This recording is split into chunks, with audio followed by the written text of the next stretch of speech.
Hello, I'm not Matt Lees, and welcome to The Opening, a segment on Shut Up and Sit Down where we encourage you to get your friends who don't usually do this kind of thing to come over and enjoy a cool opening that you have. Opener. Matt's busy with Gold Club stuff this week, but that's awesome because I've got a hot opening for you to opener. But first, a quick history lesson. Dust. You see, these days people tend to look down on roll and move games, track games, like Snakes and Ladders and Candyland, as if that was the highest treason a board game could perform. And while it is true that these games are crap, they're also an unavoidable part of our hobby's history. And more importantly, they are a language that your friends are going to be familiar with, comfortable with. And that's what this week's opener is good for. Opener. By the way, this is amazing. You see, back in the day, when men and women couldn't talk to each other so easily, they put out this. Conversation cards. Are you inclined to boss the house? And then you could pick a response from your hand. Quite the reverse. Simply allowing men and women to have conversations. It's funny because people were oppressed.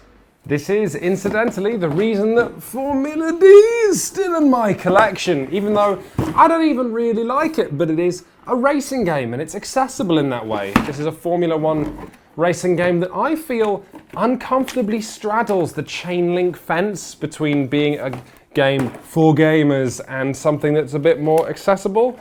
I don't think it pleases either camp. God, there's a lot of shit in here. Here's one I set up earlier. On the one hand, Formula D solves roll and move games. All players get this really quite cool gearbox and you gear up as you drive because all players start off rolling a D4.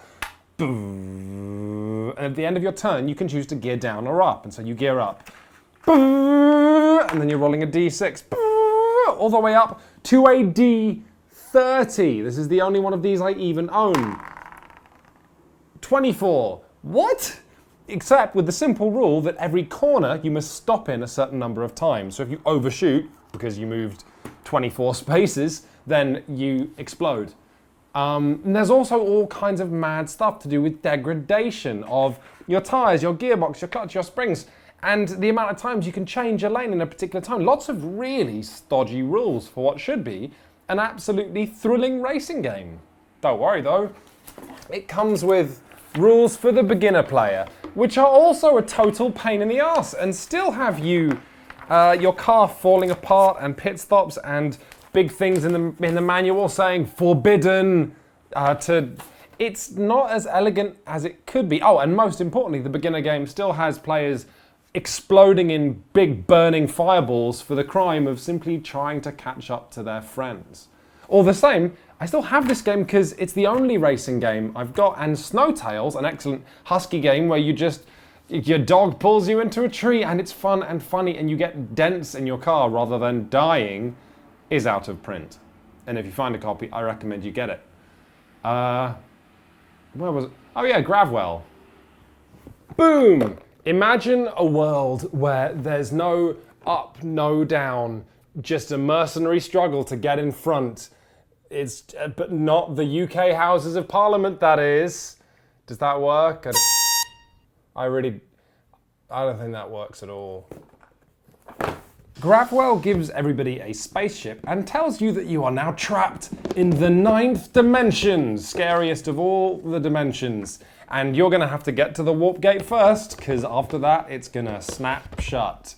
It is a very silly theme. It's going to have everybody giggling, but also it'll have everyone asking what they have to do to not get trapped, I think. Being trapped is horrible. So that's a good start. Gravwell, in fact, manages the kind of hand-over-hand grasping of people's attention that I love. You tell them the theme, escape from a dimension, they're interested. Then you tell them how to play, they're interested. They take their first turn, they're interested. They take their second turn, and you've won by that point. You've won at manipulation. So, how do you actually play Gravwell? Well, you're going to draft these element cards to begin with that are going to have letters and numbers on them. You're going to get a card, you're going to get another card with that. You're going to do that 3 times, that's going to become your hand. It's not very important aside from the fact that it gives you a nice sense of agency over what happens next. It's all going to be your fault. Players are then going to secretly put down a card and reveal it. It's going to be a number, except it's going to trigger in letter order. So the letters closest to A happen first. And these yellow cards are the common ones. They will pull you 5 spaces towards the nearest source of gravity, which is to say, in an area with no objects, the nearest ship. That's why these derelict ships are important, because ships in the singularity don't count. So if I'm red and I play my 5 forward, I'm going to go 5 towards the nearest ship, which is this one. 1, 2, 3, 4, 5. Can you see how this goes wrong really fast as soon as all of your friends leave the singularity? This is an example turn that's basically every single goddamn turn in Gravwell. Let's say you're blue, you play a whopping 10 forward. That's going to slingshot you past red. Except first, C comes before M in the alphabet, so black reveals a C3. He goes 1, 2, 3, which means when your 10 is next to resolve, oh, black's closer, so he's your source of gravity, so you go 10 towards black. 1, 2, 3, 4, 5, 6, 7, 8, 9, 10. Can't occupy the same space as yellow, so poof, you go there. And then yellow lets out a bestial howl of rage because his 9 forward that goes after yours causes him to slingshot himself back into the bin. Happy days! Does that sound annoying? I'm listening to myself talk about this and I'm getting annoyed, but in practice it's not. And it's not for 2 big reasons, the first of which are the big primary coloured breaks you all get, your emergency stop card, all right? See, in a round of Gravwell, you're going to draft 6 cards and you're going to have to play those 6 cards, all of them, which is a mechanic that I love. And that's interesting in and of itself. But when you flip one of those cards, you can go, no, and flip your emergency stop card to make sure it doesn't happen. But the second and much bigger reason that Gravwell doesn't make you madder than a bird in a bag is that there's not much any given player can do, right? You know that all your friends are either going to move towards a gravity source, they're going to move away from a gravity source, which is probably the way you're going to squirt yourself through the warp gate at the very end. And you can tractor beam, which I haven't figured out the tactical benefit of this yet, but you pull every single object on the board that many spaces towards you. Don't know why you'd want to do that, but it is hilarious every time that you do it. There's no random chance. If you screw up, it's because one of your friends did something you weren't expecting. The only winds of change in this game are your friends, and it's very easy to not be annoyed. It always feels like they've surprised you, or they've done something stupid, or you weren't good enough.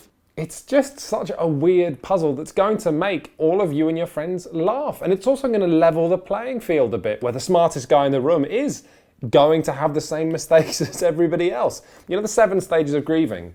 I like to call this the 7 stages of Gravwell, where the first stage is realizing that if you're not careful, you can have an entirely counterproductive turn and launch yourself back to the start. The second stage is realizing that if you are in the lead, if you are very close to the warp gate, you're doomed because there's nothing in front of you in terms of gravity to pull yourself towards. And then stages 3 through 7 are just tractor beaming the derelict ships, your only 2 sort of like lifeboats, back towards the middle, making the game harder for everybody, and then giggling. In conclusion then, Gravwell is a fantastic opening. It's a game that everybody can play, laugh at, and be a bit surprised by. It's not, however, something I'm going to be excited to get off my shelf again because I'm a knobhead. I want to play 6-hour games of Archipelago. I'm into all this hobby can be, but doing the job that it does, Gravwell, is lovely. Now, emergency stop. Let's get exorbitant with the cooking. Okay, everybody, today we're going to cook up some of Quinn's wicked beans. This is a recipe that's been going around in my family for generations. First off, you'll need some oil. Oil is essential.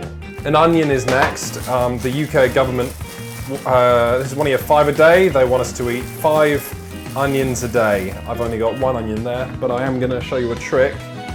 That's 2. Third, you're going to need, I don't know what you'd call that. Fourth, you are going to need some whoa, yeah, some fire.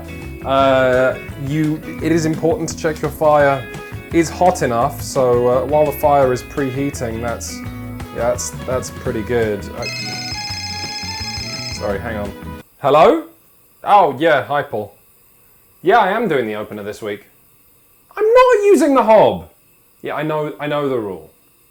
I know the rule. When Paul's at work, Quinn's wicked kitchen adventures have to wait. Well, what am I supposed to do for the opener then? Today, I'm going to be teaching you how to make Quinn's wicked pickles. I bet you never thought of all the ways that you could serve a pickle, or as they call them in America, gherkins, or as they call them in my local corner shop, sweet sour cucumbers. Your friends will love these imaginative plating ideas. The Enigma.